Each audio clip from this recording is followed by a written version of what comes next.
अब सुनो 53वां अध्याय उत्तरार्ध 10वां इस कंद, जिसमें श्री शुकदेव सुनाते रुक्मणी हरण का प्रसंग। श्री शुकदेव जी बोले राजन, श्री कृष्ण ने संदेश सुनकर ब्राह्मण देवता का हाथ पकड़ा और फिर बोले यूं हंस कर, ब्राह्मण देव सुनो अब जैसे रुक्मणी चाहे मुझको, मेरा चित्त लगा उसी में मैं भी उतना चाहूं उसको। मैं जानता हूँ रुक्मणी ने रोका मेरा विवाद वेशवश, और ये भी जानता हूँ कि बेचारी रुक्मणी परवश। अब देखो जैसे लकड़ी से लकड़ी रगड़ आग निकलती, वैसे ही युद्ध जीत कर ले जाऊं मैं परम सुंदरी। श्री शुकदेव जी बोले राजन, जब जाने श्री कृष्ण मधुसूदन की परसों रात्रि में ही है रुक्मणी विवाह की लगन। सारथी दारुक को बोले अविलंब लाओ रथ जोड़े कर, दारुक लाया शवे सुग्रीव मेघ पुष्प घोड़े जोत कर। पहले ब्राह्मण देव चढ़ाए, फिर शम प्रभु हुए सवार, एक ही रात में जा पहुँचे विदर्भ देश के द्वार। जहाँ नगर राजपथ चौराहे गली जड़ी पताका सजे थे, कुंडी नरेश महाराज भीष्मक पुत्री विवाह पर बड़े प्रसन्न थे। राजा भीष्म ने कराया देव पितरों का विधिवत पूजन, ब्राह्मणों को भोजन कराया नियम अनुसार स्वस्ति वाचन। रुक्मणी को स्नान करा कर वस्त्र आभूषण पहनाए, ब्राह्मणों ने रक्षा के लिए श्रीमुख से वेद मंत्र सुनाए। चेदी नरेश राजा दम घोष ने पुत्र शिशुपाल के लिए राजन, ब्राह्मणों से विवाह संबंधी मंगल कृत्य कराए राजन। फिर चतुरंगी सेना लेकर जा पहुँचे कुंडिनपुर द्वार, विदर्भ राज भीष्मक ने किया स्वागत प्रथानुसार। उस बारात में शाल्व जरासंध दंत वक्र पौंड्रक भी आए, श्री कृष्ण बलराम विरोधी शिशुपाल समर्थन को आए। पहले से ही निश्चित था यदि आए कृष्ण बलराम, सारे मिलकर टूट पड़ो कर दो उनका काम तमाम। विपक्षियों की चाल जानकर बलराम जी हुए सतर्क। श्री कृष्ण जी गए अकेले, आशंका करने लगी घर। यद्यपि वे जानते थे श्री कृष्ण कितने ताकतवर, फिर चल दिए कुंडिनपुर चतुरंगी सेना को वो लेकर। इधर प्रतीक्षा करती रुक्मणी, लगी सोचने हो चिंतातुर। एक रात रह गई विवाह में, ना आए अभी तक प्रभुवर। इसका क्या कारण हो सकता, बात निहारूंगी मैं कब तक। और तो और ब्राह्मण देव भी नहीं लौट के आए अब तक। कोई बुराई तो नहीं देखी पार की श्री कृष्ण ने मुझ में, अभी तो वे नहीं आए हैं, क्या खोट रही मेरे भाग में। मेरे अनुकूल नहीं जान पड़ते विधाता वह भगवान शंकर भी, संभवतः प्रसन्न मुझसे रुद्र पत्नी सती जी। रुक्मणी जी उधेड़ बुन में, मन भाव चुराए भगवान ने। अभी समय है यही सोच कर, आंख बंद की रुक्मणी जी ने। इस प्रकार रुक्मणी जी भगवान की लगी प्रतीक्षा करने, तभी उनकी बैजांग भुजा आगमन में लगी फड़कने। तभी महल में ब्राह्मण आए, जिनका खिला चेहरा देख कर रुक्मणी जी समझ गई, आ पहुँचे उनके प्रियतम। ब्राह्मण देव ने भी कर दी प्रभु के आने की अनुमोदन। रुक्मणी ने इसके बदले ब्राह्मण देव को किया नमन। जब राजा भीष्मक ने सुना कि श्री कृष्ण बलराम पधारे, पूजा सामग्री वस्त्र भेंट ले पहुँचे राजधानी के द्वारे। यथावत किया आदर सत्कार, भीष्मक जी थे बड़े बुद्धिमान। भगवान सेना और साथियों को ठहराया उचित स्थान। विदर्भ राज भीष्मक जी के यहाँ जितने आए राजा महाराजा, पराक्रम अवस्था धन अनुसार खूब किया सत्कार सबका। विदर्भ वासियों ने जब जाना, आए हैं श्री कृष्ण भगवान। चारों तरफ से दौड़े आए, पहुँचे उनके निवास स्थान। देख के श्री कृष्ण भगवान वे आपस में बातें हैं करते। रुक्मणी के योग्य वर है, पता नहीं महाराज क्या करते। यदि हमने सत्कर्म किए पूर्व जन्म या इसी जन्म, ये श्री कृष्ण ही करे रुक्मणी जी का पानी ग्रहण।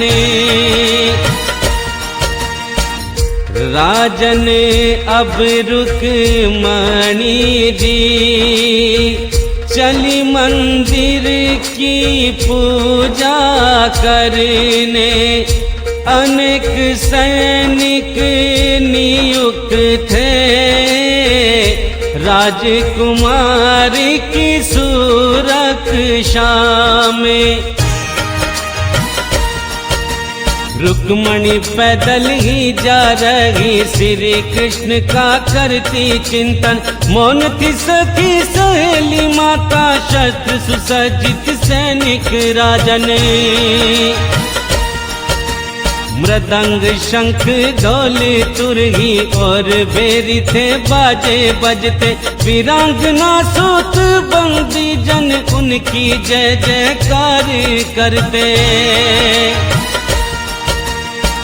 हाथ पैर धोकर किया आचमन, रुक्मणी जी ने मंदिर पहुँच कर देवी मंदिर में किया प्रवेश, शांत भाव से युक्त होकर। बड़ी बूढ़ी ब्राह्मणियों ने रुक्मणी जी को विधि विधान, भवानी और शंकर जी की करवाई पूजा समाधान। रुक्मणी जी ने मन ही मन भवानी को किया नमस्कार, और ऐसा दे आशीर्वाद कि मेरे पति हों कृष्ण मुरारी। इसके बाद रुक्मणी जी ने धूप नैवेद्य से किया पूजन, पुआ पान बेल एक से सभी पूजे ब्राह्मणी सुहागन। मौन व्रत तोड़ा उन्होंने, पूजा विधि समाप्त होने पर रुक्मणी निकली मंदिर से सहेलियों का हाथ पकड़ कर। राजन रुक्मणी जी सुंदर थी, प्रभु की माया के समान, कटिभाग सुंदर और पतला, मुख पर कुंडल शोभायमान।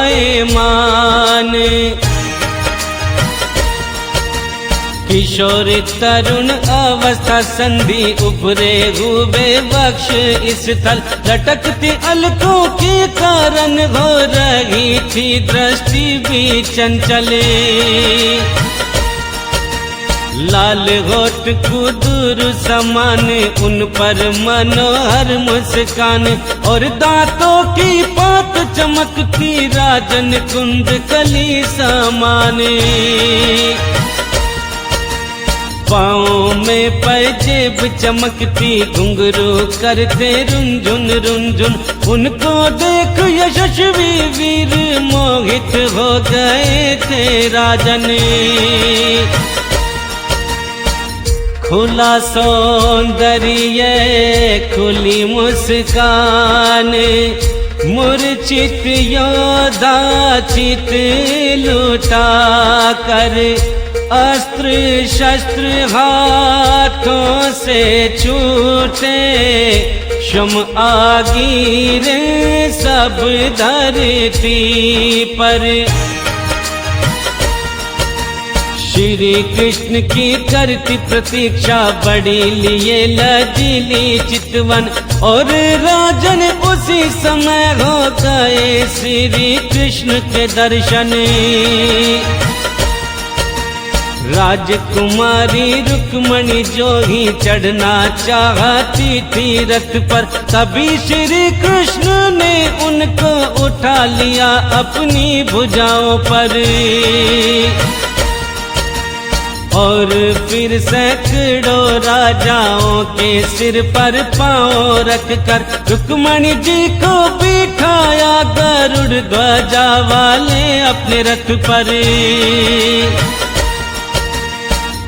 जैसे सिंह सियारों बीच अपना भाग ले उड़े, वैसे ही श्री कृष्ण बलराम रुक्मणी को ले चल पड़े।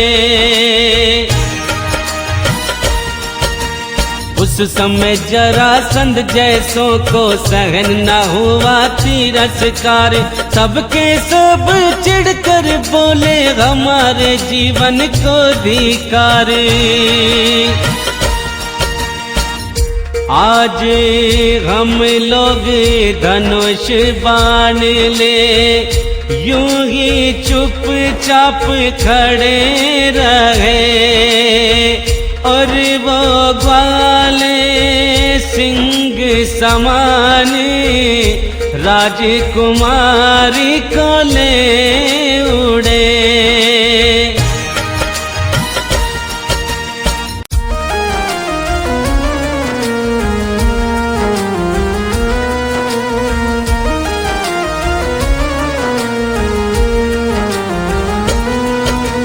अब सुनो 54वां अध्याय उत्तरार्ध 10वां इस कंद, जिसमें शिशुपाल पराजय रुक्मणी जी का विवाह प्रसंग।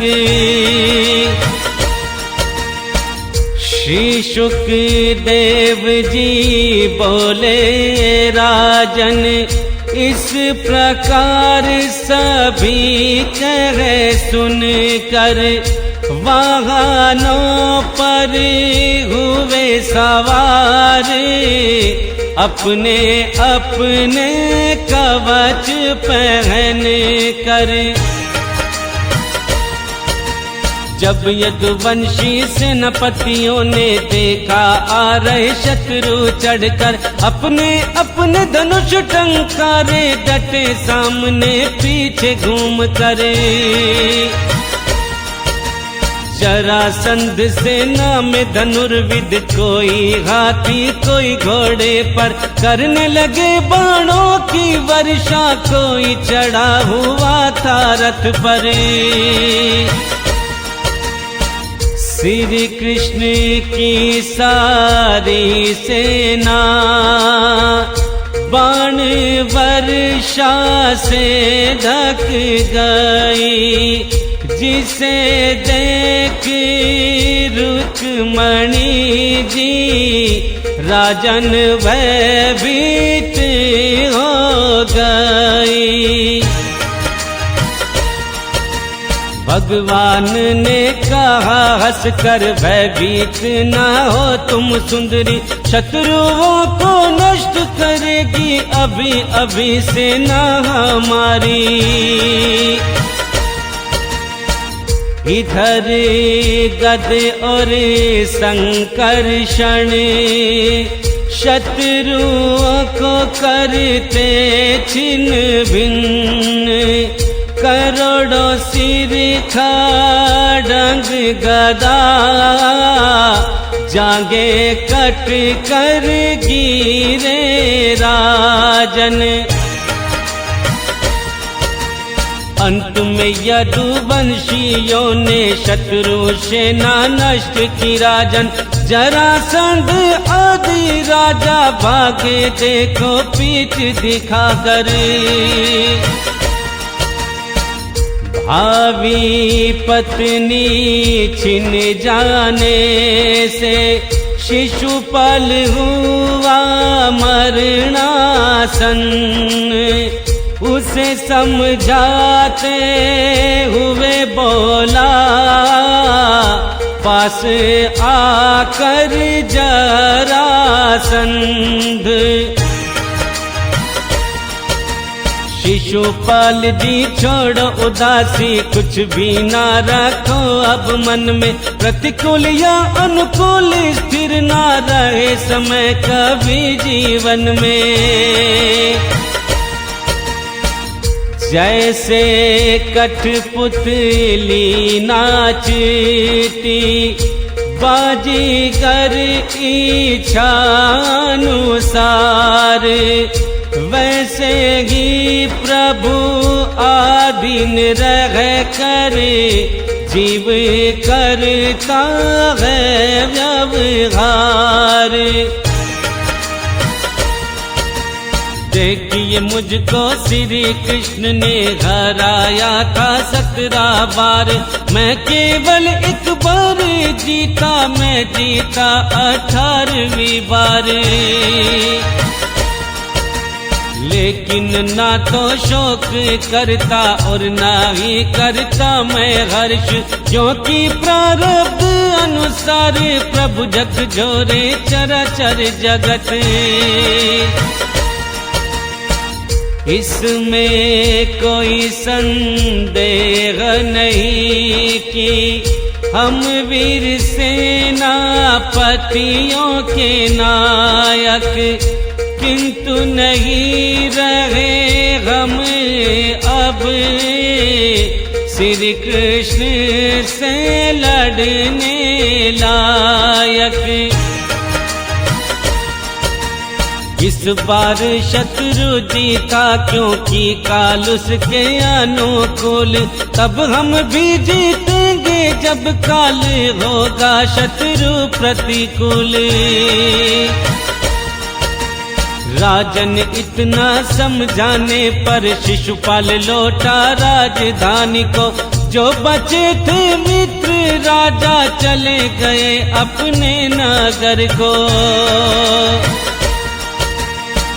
रुक्मणी जी का भाई रुक्मी सह ना पाया था ये बात, उसकी बहन को कृष्ण हरे विवाह करे राक्षस रीति साथ। उसने एक अक्षौहिणी सेना ले किया श्री कृष्ण का पीछा, कवच पहन धनुष लेकर सबके सामने की प्रतिज्ञा। यदि कृष्ण को नहीं मार सका, रुक्मणी को नहीं लौटा सका, राजधानी कुंडिनपुर नहीं लौटूं ये मेरी प्रतिज्ञा। रुक्मी कह हुआ रथ सवार, फिर बोला वो सारथी से, जहाँ कृष्ण हो वहाँ चलो मेरा युद्ध होगा उसी से। राजन रुक्मी बड़ा नादान, प्रभु प्रभाव सोचे न विचारे, एक ही रथ से जा पहुँचा श्री कृष्ण को यूं ललकारे। खड़ा रहे यदुवंशी कलंक, एक पल मेरे सामने ठहर, भागा जा रहा तू कहाँ मेरी बहना को चुरा करे।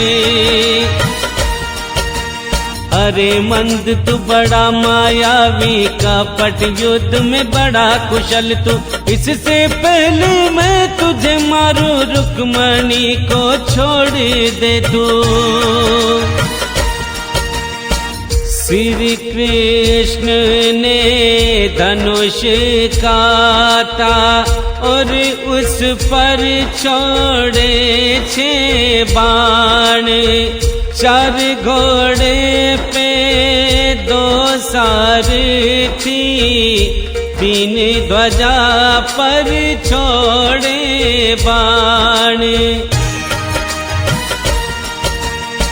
रुक्मी ने धनुष उठाया, श्री कृष्ण ने वो भी काटा। तीसरा धनुष उठाते उठाते श्री कृष्ण ने वो भी काटा। उठाए रुक्मी ने शूल तो मर डाले शक्ति और तलवार, किंतु प्रभु ने सबको काटा करने से पहले प्रहार। अब रुक्मी रथ से कूदा, हाथ में लेकर तलवार। प्रभु ने तलवार काट कर फिर निकाली अपनी तलवार। रुक्मणी ने जब देखा कि प्रभु भाई को देंगे मार, तब उनके चरणों में गिर करने लगी करुण पुकारे। आप योगेश्वर आपका रूप कोई जान सकता नहीं, मेरे भाई को मारना प्रभु आपके योग्य काम नहीं। भय के मारे अंग अंग कांपे, गला सूखा शोक प्रबलता से गिर पड़ा आतुरता वश, सोने का हार उसके गले से।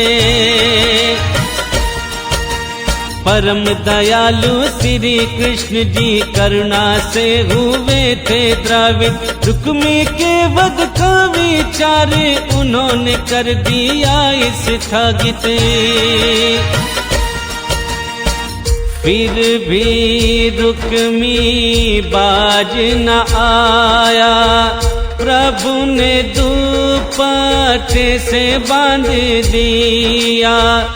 दाढ़ी मूछ सब मुंडवा कर उसको कुरूप बना दिया।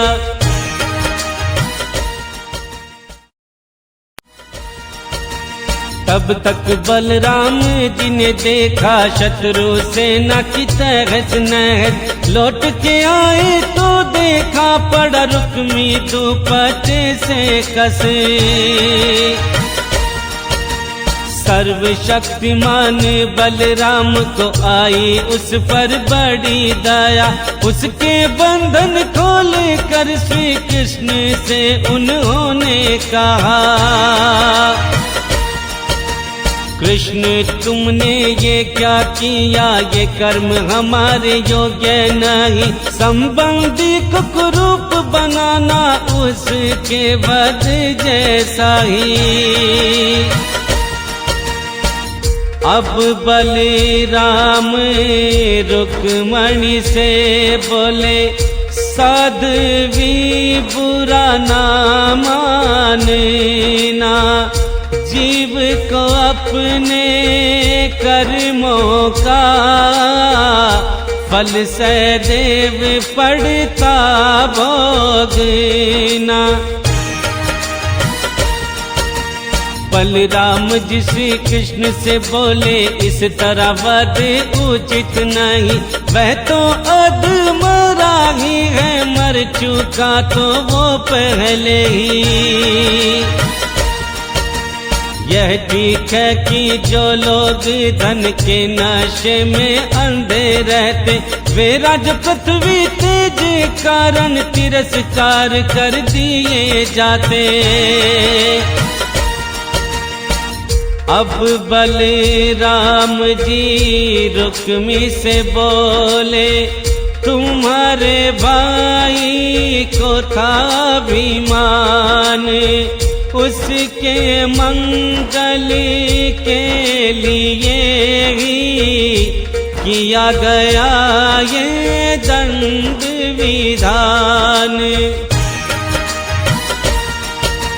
जो प्रभु माया से मोहित हो आत्मा मान बैठे देखो, मित्र शत्रु आत्मा मोह साध भी होता है उन्हीं को। समस्त देहधारियों की आत्मा साध्वी होती एक ही, कार्य कारण या माया से उसका कोई संबंध नहीं। सूर्य चंद्रमा और आकाश एक है पर अलग अलग लगते, वैसी ही मूर्ख शरीर भेद से आत्मा का भेद करते।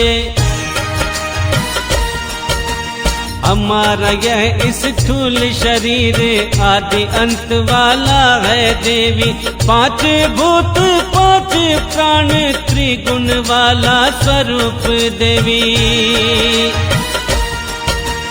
आत्मा में अज्ञान से ही इसकी खूबी है कल्पना, वह है कल्पित शरीर ही जो उसको समझते अपना।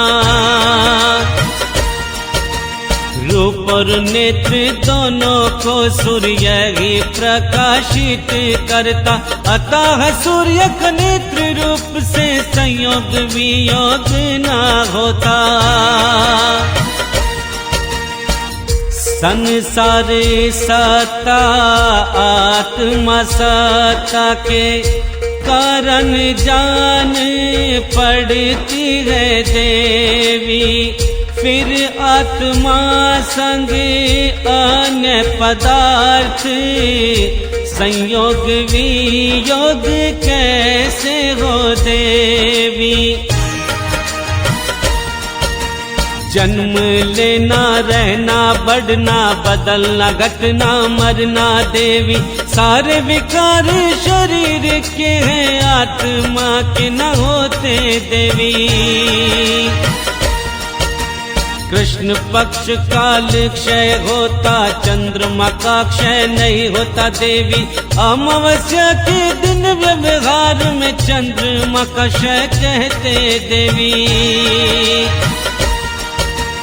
वैसे ही जन्म मृत्यु आदि शरीर के विकार देवी, किंतु लोग भ्रमवश से आत्मा विकार माने देवी।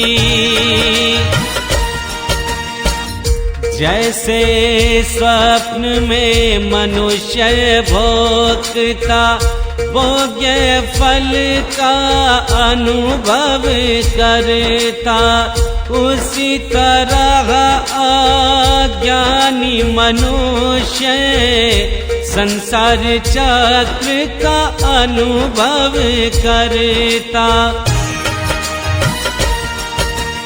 इसलिए साधु विशोक त्यागो ये कर देता है मोहित, इसे छोड़कर तुम अपने स्वरूप में हो जाओ स्थित।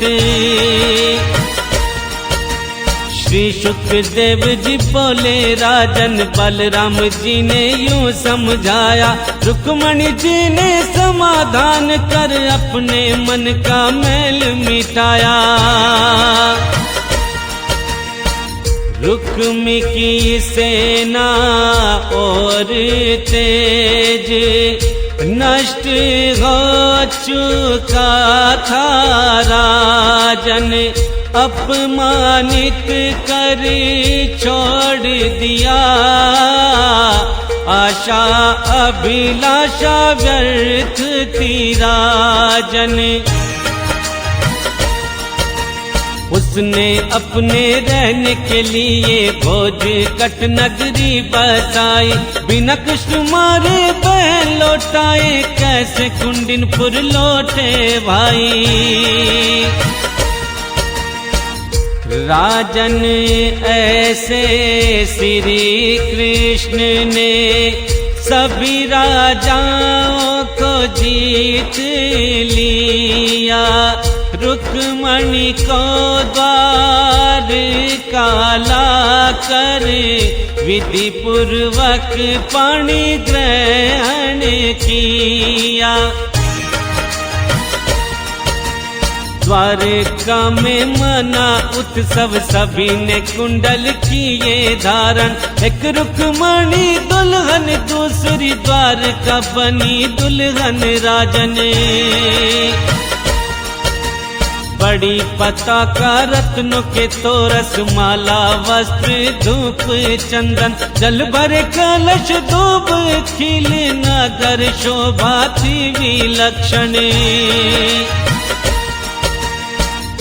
आमंत्रित नर पतियों के हाथी, मद से छिड़काव सड़क पर। केले के खम्बे पेड़ सुपारी, रोपे हुए थे दरवाजे पर। उस उत्सव में इधर उधर बंधु वर्ग दौड़ धूप करते, गुरु संजय विदर्भ यादु आदि वंशधर आनंद करते।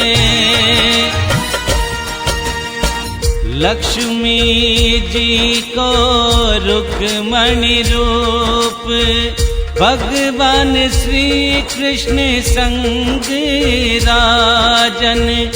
देख कर द्वारिका वासियों को परम आनंद हुआ राजन।